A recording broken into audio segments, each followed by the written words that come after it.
남북 경협 등 북한과의 관계 개선을, 그러니까 장밋빛 그림을 그려온 우리 정부입니다. 그런데 북한은 그걸 조롱하듯이 이번 달에만 5번째 4주 연속 주말마다 미사일을 발사하고 있습니다. 청와대는 한반도에 긴장이 고조되고 있다고 북한의 도발을 중단하라 이렇게 촉구했습니다. 앞서 김정은 북한 국무위원장이 한미연합훈련 이후에 발사를 중단하겠다 이런 친서를 보냈다고 미국 도널드 트럼프 대통령이 밝힌 바가 있는데 그 내용에도 어긋나고 있죠. 그 약속조차 지켜지지 않는 상황입니다. 연이은 북한의 발사체로 인한 우리 측 대응과 또 세계는 그걸 어떻게 바라보고 있고 반응을 보이는지 보도국 정치부 김혜령 기자와 정리를 좀 해보겠습니다. 안녕하십니까? 네, 안녕하십니까? 예, 급히 내려오셨어요? 청와대 쪽에서. 네, 그렇습니다. 예. 차가 많이 밀리네요. 예. 지난 24일이었습니다. 북한이 또 미사일을 쐈어요. 그러니까 이번 달만 5번째고 4주 연속 주말마다 지금 올해 들어서는 지금 9번째 발사였죠? 네, 예. 그렇습니다. 지난 24일 오전에 북한이 발사한 발사체는 함경남도 선덕 부근으로 최고 속도 마하 6.5 이상을 기록하면서 380여 킬로미터를 비행했습니다. 예. 한국과 미국이 분석한 정점 고도는 97킬로미터인데요. 올해 8차례 북한 발사체들의 정점 고도보다 2배 정도가 높았습니다. 전문가들은 북한이 지난 2017년에 자주 구사했던 고각 발사 방식이라고 하는데 신형 무기일 가능성을 높게 보고 있었습니다. 신종우 한국국방안보포럼 책임 분석관의 말 들어보시겠습니다. 최대 사거리로 발사할 경우 일본 영해에 떨어질 수 있어 정점 고도를 높이는 발사로 최대 사거리 시험 발사를 한 것으로 보이는데요. 예, 그러니까 지난 북미 대화 이전에 개발한 무기들을 테스트하는 것 같다라는 분석도 있었고 또 강력하고 오랜 시간 풀리지 않고 있는 이 미국의 대북 제재에 대한 북한의 항의성이 아니냐 이런 분석도 있고 그렇죠. 네. 예, 이 북한의 무력 도발, 이 김정은 국무위원장이 이제 도널드 트럼프 미국 대통령에게 친서를 통해서 한미 훈련 끝나면은 쏘지 않겠다. 뭐 트럼프 대통령은 그렇게 얘기를 했단 말이죠. 근데 그렇죠. 예, 그 약속과도 지금 배치된다고 볼 수가 있습니다. 그럼 이제 트럼프 대통령 입장에서는 왜 약속 안 지키느냐 따질 법도 하고 불쾌할 만도 한데 그럴 수 있어? 뭐 이런 반응이에요. 네. 예. 마침 그 프랑스에서 G7 정상회의가 열리는 중이었거든요. 예. 북한이 미사일을 발사한 다음 날인 25일에 미국과 일본 정상회담이 열렸습니다. 이 자리에 트럼프 대통령과 아베 신조 일본 총리가 함께 만났는데 예. 이 트럼프 대통령은 북한의 발사체에 대해서 나는 그게 마음에 들지 않는다. 이렇게 일단 말문을 열었습니다. 예. 그러면서도 하지만 다시 한번 말하는데 김정은 국무위원장은 약속을 어기지 않았다. 이렇게 또 발언을 했어요. 크게 개의치 않는다. 이렇게 읽히기도 하는데요. 도널드 트럼프 미국 대통령의 발언 들어보시겠습니다. 기분이 좋지는 않습니다. 하지만 북한이 협정을 위반한 건 아닙니다. 지난주에 난 아주 아름다운 친서도 받았고요. 네, 늘 그래왔듯이 트럼프 대통령은 병도 주고 약도 바로 이렇게 발라주는 그런 화법을 구사하는 것 같습니다. 김정은 위원장으로서는 이런 트럼프의 화법이 매우 불편할 것 같습니다. 트럼프 대통령은 나는 단거리 미사일을 좋아하지 않는데 단거리 미사일은 아베 신조의 것이고 그의 영토에 있기 때문이다. 이런 말도 덧붙였습니다. 예. 그 아베 총리 앞에서 트럼프 대통령이 북한을 두둔하는 발언을 한 것도 뭐 처음은 아니잖아요. 네, 맞습니다. 트럼프 대통령은 지난 5월에 일본 방문 때도 아베 총리와의 공동기자회견에서 지난 2년 동안 북한의 장거리 미사일 발사와 핵실험이 없었다고 주장한 바가 있습니다. 아울러서 북한과 미국이 좋은 관계다 이런 말도 덧붙였습니다. 트럼프 대통령은 지난 5월에 북한이 동해상에서 단거리 탄도미사일로 추정되는 신형 무기 발사 시험을 재개했을 당시에도 소형 미사일일 뿐 단거리 미사일 발사는 모두가 하는 것이라면서 그 의미를 축소한 바가 있습니다. 북한의 탄도미사일 발사에 강경 입장을 보여온 일본이나 미국 정치권과는 완전히 결이 다른 그런 해석으로 보입니다. 예. 근데 아베 총리는 또 자신의 입장에서 얘기를 한 게 있잖아요. 입장을 밝힌 게 있는데. 네. 아베 총리는 트럼프와는 달리 북한의 단거리 탄도미사일 발사가 유엔 안보리 결의를 위반했다는 우리의 입장은 매우 명확하다 이렇게 얘기했습니다. 또 이런 면에서 최근 북한이 또 단거리 탄도미사일을 쏜 것은 굉장히 유감이라고 받아쳤습니다. 예. 앞서 지난 20일입니다. 마이크 폼페이오 미 국무장관도 북의 단거리 탄도미사일 발사에 대해서 우려된다 이렇게 말을 했었고 존 볼턴 백악관 국가안보회의 보좌관도 북한의 단거리 발사체를 유엔 제재 대상이다. 그러니까 탄도미사일로 이렇게 규정한 바가 있지 않습니까? 네. 예, 트럼프 대통령을 제외한 미 정치권이 대부분 이제 이런 우려를 하고 있고 다른 세계 여러 나라들도 비슷한 의견인데 트럼프 대통령의 이런 발언 아무래도 이제 실무 협상 재개를 전제로 하고 발언을 하는 거겠죠. 네, 그렇겠죠. 이 북미 정상이 판문점에서 만나서 비핵화 실무 협상을 이어가자 이렇게 약속한 것이 지난 6월 30일이거든요. 두 달밖에 안 됐습니다. 그런데 그 이후에 아무런 진전이 없으니까 이 북한은 미사일로 저항을 하고 또 미국은 유화 정책으로 각각 그 어떤 그 퍼포먼스를 벌이는 것이다. 이런 해석이 지배적입니다. 방한했던 스티븐 비건 미 국무부 대북 특별대표도 우리는 북측 카운터파트로부터 소식을 듣는 대로 협상에 참여할 준비가 돼 있다. 이런 적극적인 모습을 보였습니다. 다음 달에 유엔 총회가 뉴욕에서 열리거든요. 예. 미국의 계획은 유엔 총회 전에 실무 협상하고 또 북미 고위급이 유엔 총회 계기로 해서 이 협상 논의를 이어간다. 이런 그 계획을 세우고 있는 것 같습니다. 참고로 북한에서는 유엔 총회에 북한의 비핵화 협상을 총괄하는 리용호 외무상이 참석할 것으로 보입니다. 예. 북한은 그냥 정상 대 정상이 만나서 해결하는 게 어쩌면 더 쉬울 수도 있어서 실무 협상 자체를 거부하는 것인지 궁금하기도 한데 어쨌거나 우리 정부는 지금 난감한 상황이에요.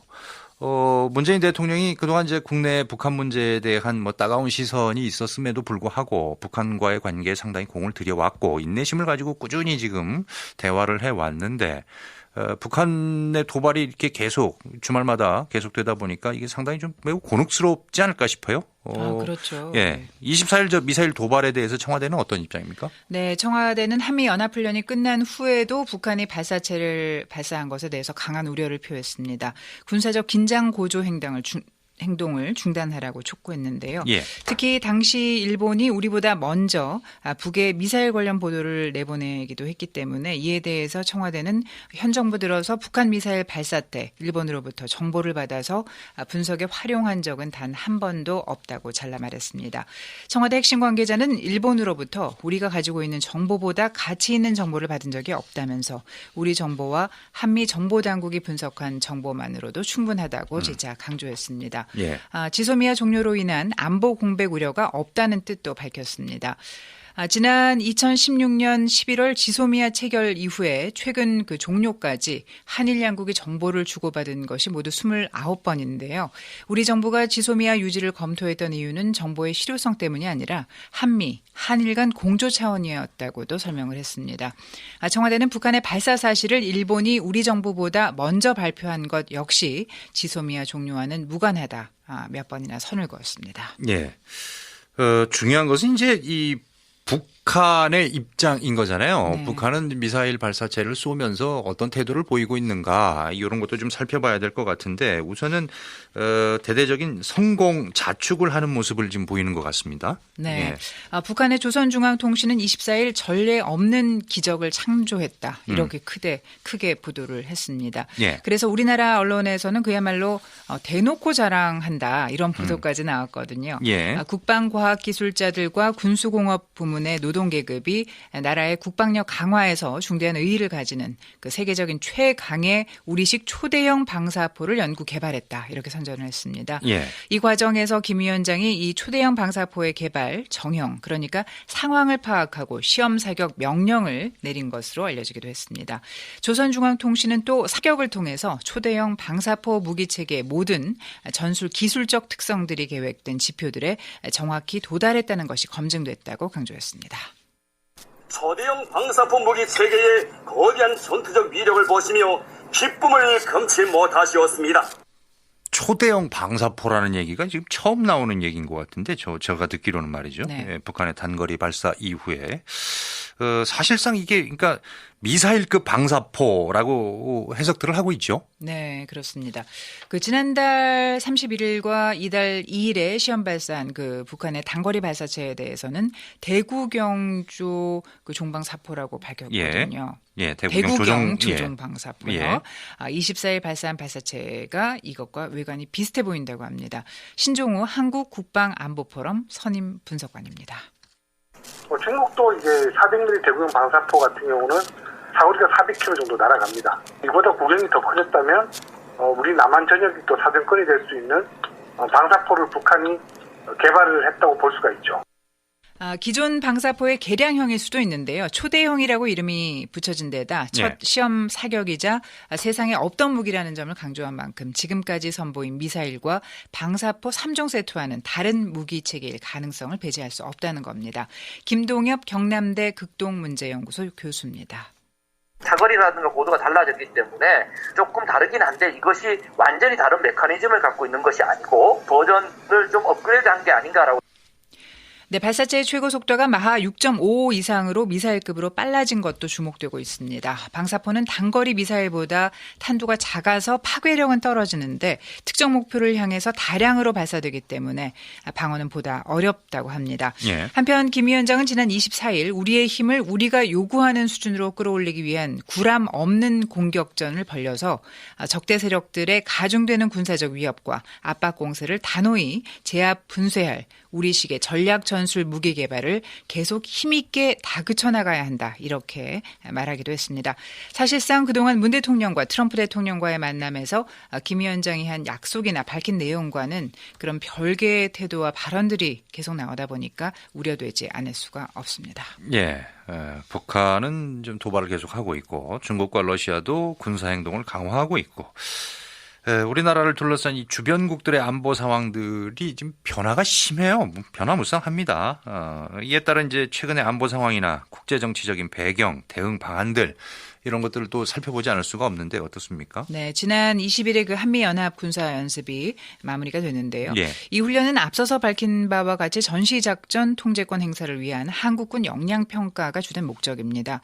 군대는 훈련이 필요하고 특히 전자권 전환을 위한 훈련이 꼭 필요한 거거든요. 예. 그럼에도 북한은 발사체, 미사일을 연이어서 발사를 하면서 이 훈련을 그 원인으로 돌리고 있습니다. 한편에서는 북한의 미사일 시험 발사도 북한의 군사 훈련이라고 하지만 엄격히 탄도미사일 기술을 이용한 추가 발사를 금지한 유엔 안보리 결의를 위반한 도발인 것은 분명합니다. 네. 일단 유엔 회원국이잖아요, 북한이.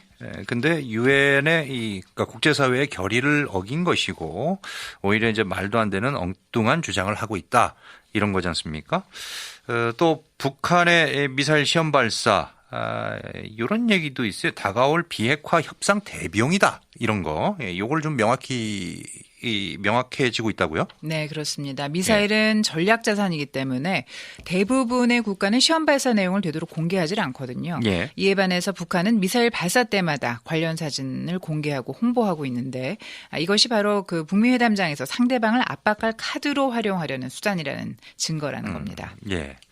나중에 뭐 가가지고 뭐 얘기가 잘 되면 서로 군축 얘기도 나올 수가 있는데 그때 가서 서로 하나씩 줄여나가려면 우리 이런 무기까지 다 있어라고 지금 먼저 값을 올려놓는 그런 거 아니냐라는 얘기도 있고 그렇습니다.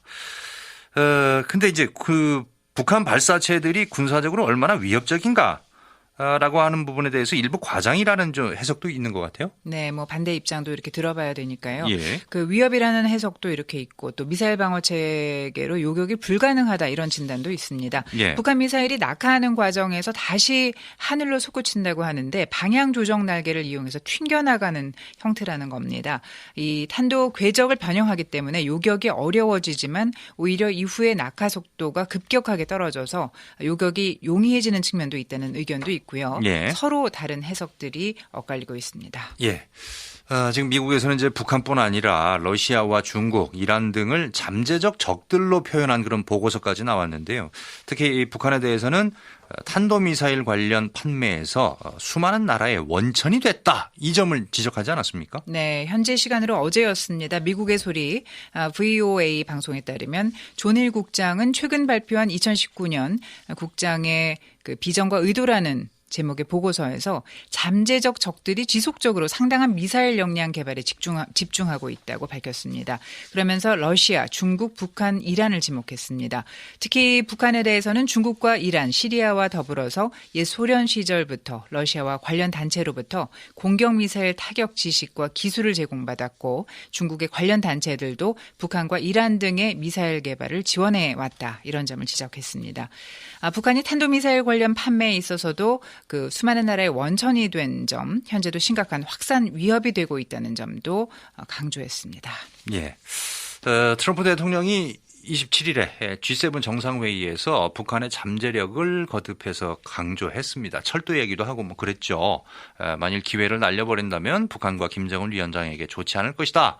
뭐 이런 경고도 하고 그랬는데요. 네, 이 트럼프 대통령은 이집트 대통령과의 회담에 앞서서 김정은 위원장과의 친분을 과시하면서 김 위원장을 먼저 추켜 세웠습니다. 트럼프 미국 대통령의 발언 들어보시겠습니다.